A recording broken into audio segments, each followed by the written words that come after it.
Hey guys, welcome to this week's podcast episode. And I've got a fantastic guest for you today, Carol Anne Schneider. And she is a real estate professional based out of Canada, Toronto, but she also mixes it in with a little bit of the twist, which we'll hear about a little bit later.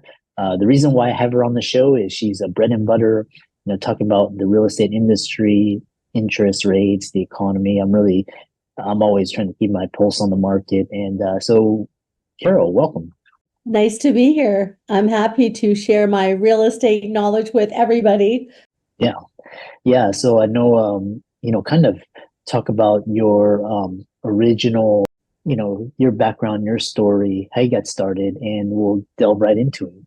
So, I was a real estate secretary back in the 1980s, and the market was booming. So, I was sitting behind the desk, typing the offers, making the appointments, and it looked like everybody was making so much money and it was so easy. So I was Uh, like, if they can do it, I can do it. So I decided to yeah. get my license and I jumped into real estate just as the market crashed, the 1980s Mhm. crash. We all know it. And I was like, wow, this is a lot harder than it looked. And I was pretty young at the time. I was 20. So I did it for a little while, took a year off, went into marketing, real estate marketing, actually. And when the newspaper I worked for was so successful that the competition bought them out, I went back into real estate and I've been doing that for 36 years. It's been my full-time gig. Yeah. And like I said, real estate is kind of one of those investment asset classes. It's just, the numbers, it's just very, tried and true. It's very steady. Um, I think a lot of the audience, are aware of real estate and its advantages. So we'll kind of skip that, for more of the intermediate advance. And so one of the questions I have for you is, there's a couple questions. The first thing is, the state of the market and just where you see things. Because, like I said, a lot of millennials, Gen Z getting priced out of home ownership is getting so expensive. And plus, it's hard to qualify under traditional methods. Mortgage rates are really high. You've got technology, AI, you've got economic uncertainty, inflation. So where does real estate fit into all of this? So I still think that there is no better advantage. I mean, they're not making land anymore, right? We know this. And I think a lot of the young people of today, I think that they are seeking out more creative methods of how to get into the market. I know that myself personally, like I have sometimes young people that partner up together, that they're Yeah, not, they're not married, they're not, together in that way, but they're making real estate investments and they're still living at mom and pops or somewhere else and waiting until they can move into the market. I yeah, think that right now, I mean, in Canada, we just seen a rate cut and we're hoping for another one in September. But I think, if you look at the 2017 market, our rates are around that same range, but of course, prices aren't. And there is a Mhm. settling of prices, which I still believe, I think we've kind of leveled off now. Like it is a Mhm. buyer's market for sure. It's not a seller's Mhm. market anymore. Mhm. But I do think that there are creative ways to get in. And mom and dads, like I have tons of mom and dads that want to help their kids to get into the market. So we're looking at equity takeouts and things like that. Yeah. I would just say they not be discouraged and they Mhm. just keep going at it and Mhm. be creative with it. Yeah. Yeah. It's interesting because a lot of millennials and Gen Z, they've given up. And because basically, kind of the story is like, my grandparents, they were like the government is going to save you, is going to come and save you. And that's where we had like social security. And then my parents were like, yeah, the government can't really be trusted, so it's going to be job security. This is, job high paying jobs. And then 401ks, pensions, and now, my generation, Gen X, millennials, they're like, WTF, this is not, this is a bunch of lies, and like, and then now people are forced to be entrepreneurs. Like there's no job security. people coming out with debt, and they're like, yeah, real estate. We've got hurricane, tornadoes, flooding, insurance. Like there's a lot of different ways. So, talk about this idea of real estate in the context, because everybody says still the best investment, but talk about these macroeconomic headwinds against the industry. So when I think about my own real estate journey, where we started, I was 20, my husband was 21. We worked two jobs to get our money together. And at that time, interest rates were 13.75%. So, so we're at 4.5, which I know the price tag is completely different. But I feel that, so like in the industry, what I've helped or how I've helped a lot of younger people get in is through pre-construction products. So you're looking at a pre-construction phase. It's got 4 to 5 years for it to be built. So your money is invested at the beginning paperwork stage, and you're waiting for it to vest, and hopefully the market and the equity build is there. So that's a way for some of them to do it.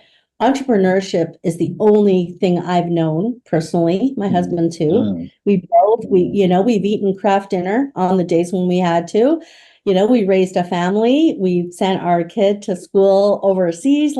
We've managed to make it work. And I think that's where a lot of people fall short, is they don't believe in themselves enough that it's possible, that they can do it, that they can make it work. And like I said before, like creative ways, like right now, there's a lot of, homes that there's older people in them. Maybe they will do a vendor take back and look at doing an income, generator for them, or cohabitation agreements. Like we've seen a lot of that happening. Just be positive, be brave enough to give it a try.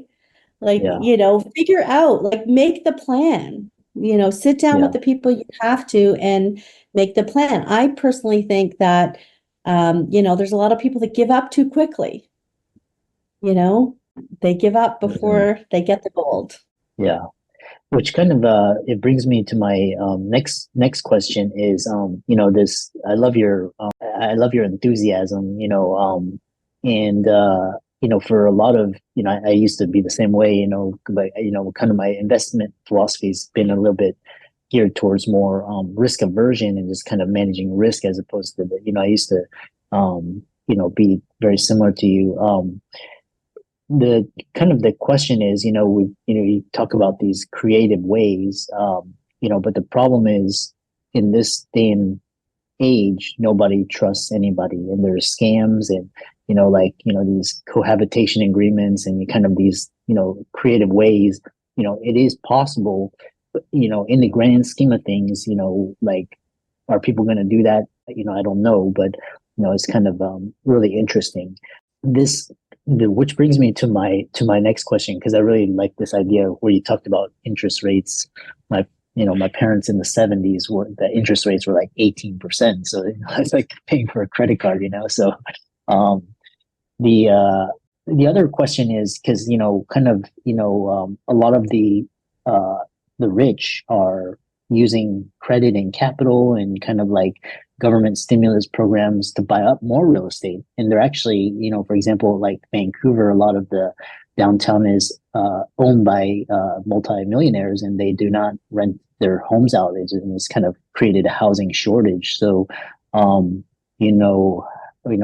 do people do? Do people turn to stock? And I know people, millennials and Gen Z, they're like, real estate is so old. I'm turning to stocks, or I'm turning to Bitcoin. Kind of talk about that. Oh, I think any entrepreneur diversifies their portfolio, and maybe they spread a little bit, in a couple of different areas, depending on their risk factors or their risk tolerance. So I know at my firm, it's funny, we have this room and it's got like 9 screens on it, and they are watching the market all day long, and they are trading in the market absolutely every day. But they also have a big real estate portfolio. And I think that at the end of the day, like for Toronto, for example, people say, "Oh my gosh, it's so expensive in Toronto. Like, look at the price of a condo." And I say to Uh, them, "Okay, let's go to New York City. What's the price of a condo in Manhattan or London or Milan? Like, as a city, we're actually underpriced compared to a lot of the other world-class cities." So yeah. when you talk about your risk level, I mean, maybe you need to look at a different place to put your money in the real estate market if that's the road you want to go. Uh, And trusting somebody, I get it. It's hard to know who's not a scammer and who's going to be careful with your money the way that you want them to be. And I think that really comes from like my own personal business. It's 99.9% past client referral because I mhm. know my clients are always eager to put my name forward because they understand, that top shelf service and that care and trust that I've given to them. And I think really you have to find those people in your circles. And if they're not there, then look outside of that uh, and do your yeah, own homework. Do your own yeah, homework. Like that's the key, right? yeah. And it's interesting because, countries, I know the United States is probably going to be the last country to cut. I know. And then, people are wondering, are they going to cut?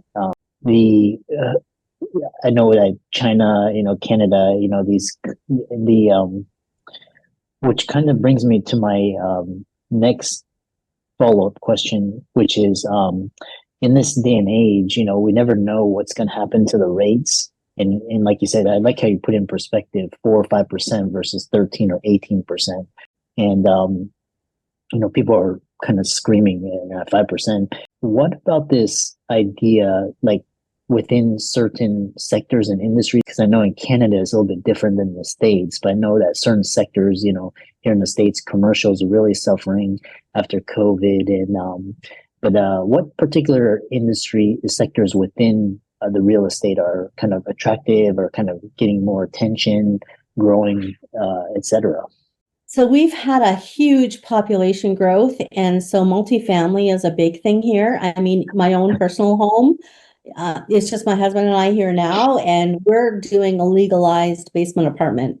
We don't go downstairs. We're doing it from a resale perspective, that when we're ready to sell, a Uh, licensed apartment will bring an income to a buyer. It will make it more affordable for them so they can use some of that income to uh, support their payments. Multifamily really is big here, like it's huge. I think intergenerational living is also as something that we embraced. We did, in addition to our home, we had my father come and live with us when he was on the earth, and so that worked for us. I know it doesn't work for everybody, but I think there's a lot more of that happening now, especially since COVID and those days of lockdown where you couldn't see your family. Like, I think there's a lot more intergenerational living happening, and definitely multifamily is big here. And we're interesting. expanding into the United States. We actually Uh, just opened up in Orlando, which I'm really interesting. excited about. Yeah, because Yeah. there's 58 million people visit there every year. We have partnered with one of the top builders in North America. They're building purpose-built Airbnb products. So from a standpoint of an entrepreneur, I can rent it out and I can take my family for a little Disney magic for those couple of weeks that I want. So unlike other investments where you're leasing it long term, you get the benefit obviously of the equity growth and the tenant paying your mortgage off, but these other products I think are more exciting, especially to people that want to have some time away with their family and use their investment. Yeah. Interesting. And because you mentioned expansion and especially like Orlando, and you mentioned Airbnb. Again, these are things not without risk, so you have to kind of do your due diligence. And I think the main key idea of this podcast is risk and risk management, in the context of real estate. And so, how are you positioning real estate in your portfolio in the context of climate change? Because like I said, you can do everything, but like I said, ultimately Mother Nature, she can be kind, or she can really, you have cities underwater, or you can have hurricanes. How are you thinking about real estate in terms of climate change? So I feel that again, you have to analyze everything. I mean, I watch the news and right now we have Jasper in the west coast of Canada is burning to the ground. And it's just so terribly sad. Yeah. Everybody's lost their homes and properties. I'm lucky where I live. It's pretty okay. We don't get a lot of hurricanes. We don't have any of that. But Hmm. I think again, it's looking at your own personal, when it comes to real estate, it's what are you prepared to lose versus what do you want to gain? And I think you Yeah. should make your choice based on what you can live without. Like if you need that money and that's your retirement, 100% of it, then maybe you don't go, buy something in a floodplain area. Like, or I mean, Yeah. obviously, I think climate change is a thing, like it's a big thing. I see it here, even where we live. It's been like Hmm. 30 degrees, it feels like every day. It's been a very hot summer. Our winters aren't Yeah. as harsh as they used to be. Yeah. But again, I think it depends on your own level of what do you want? I mean, that's something that I say to people all the time. What do you want? And a lot of times they don't know. And so Yeah. that's where, you help educate them and there's plan A, there's plan B, there's plan C. Which one feels more comfortable to you? Yeah. Yeah, I think these days and age, you really have to really assess like risk assessment and diversification. Because like when I first started out, back in at the height of the financial crisis, I was 100% real estate, and then now I see like the dangers of holding 100% real estate. For the first like 8 years after the financial crisis, it was great because you had booming, but then all of a sudden after 2016, you've got, serious things to consider. So don't put all your eggs into one basket. The next question I have for you, because you're a realtor, and recently, there's been uproar, especially real estate commission fees, and here in the States, there's a lawsuit limiting the Yes. basically, I think it was 3%. Basically, real estate commissions get cut in, so your income's cut in half, right? So, what are you going to do in terms of like, basically a lot of things are trending towards cutting out the middlemen. And so how should be people thinking about this, positioning themselves? Well, I think, in Canada, we just, our real estate governing body just released TRESA, which is new rules and regulations, and it talks a lot about the agency relationship, which is what you're Uh, talking about now. And, our rule is that if you're going to buy a house with a realtor, then you need to be under an agency agreement with them. And so that realtor mhm. is looking after your sole and best interest in that transaction. At this uh, time, we're still being paid by the seller. That's still a thing here. I think in the uh, United States, it has totally changed after the NAR, the big lawsuit. And, yeah, and again, I think it comes down to your level of trust and competence and experience with the client and how you deal with your buyer client and your seller client. Is there a new way of doing real estate? Are we being phased out? Maybe. yeah, Maybe that is a thing. But again, when you're dealing with a solid, true professional, then they're able to give you the market analysis, the market statistics, the risk elements, guide you in the right direction of mortgage financing, all of those things that create wealth for you and the big picture for your life. And so yeah. I don't know if we can be replaced by AI quite yet. Yeah, it's very interesting because no, just basically you see industries as they grow, they become basically stagnant, and they basically levy on like these excessive fees. I mean, you look at like Uber, which first started out, it was like super fast, super cheap, and now once it became this big mainstream thing, they took out the taxi cab industry, and then they basically started charging all these fees. And same thing with Airbnb, and same thing with realtors and bank, healthcare, banking, all these stuff. Kind of my next question is, I'm not, and again, you may not, but if you don't, where are you seeing things like in terms of tokenized real estate on the blockchain? Have you had any discussions, or I'm just curious where the industry is in We terms do of. have a very big code of ethics that we all follow, and I follow that. So we do not speak of our competitors. However, I can say that for sure there are companies out there where it's kind of like a do-it-yourself package, but at the same time, when I'm working with a seller client and the seller client says to me, well, why don't we just offer, less to them? I say, well, there's 90,000 real estate people on the board. They all have access to the same information. And as much as they're not supposed to pick, the property that's offering the most commission, that's sometimes what happens. That's not what I do, but I know other people do. And so I feel that in order to be competitive in a market that's already, a little bit tough right now, you have to show up at your best. And that also means getting that right contract in place with somebody that's going to represent and market the crap out of your house to make sure that you're going to get the top dollar and strategize. Whereas the do it yourself, you're probably going to end up losing money. Your contract may not be solid. Most buyers don't want to deal with somebody on the private side. They want to deal with a professional.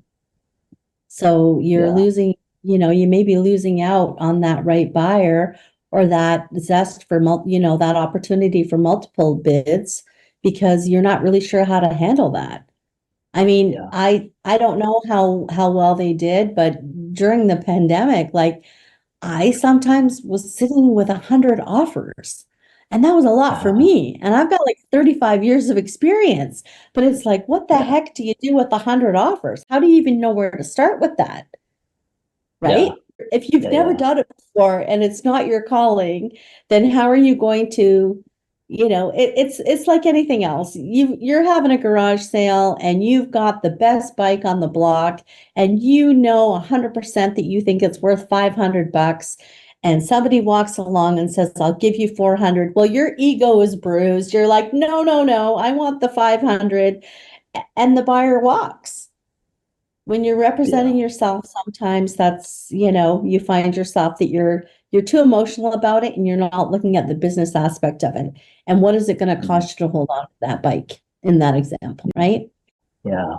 I really enjoyed talking with you, and I really, like I said, I'm just trying to get a pulse on the industry, what people are thinking. So, if people wanted to reach out to you, how would they contact you and find out more about you? Well, I am located just outside of Toronto. I work for a company called Rexic Realty Investment Group. So Hmm. rexic.ca is our website. And I am Carol Anne Schneider on Facebook and all the socials.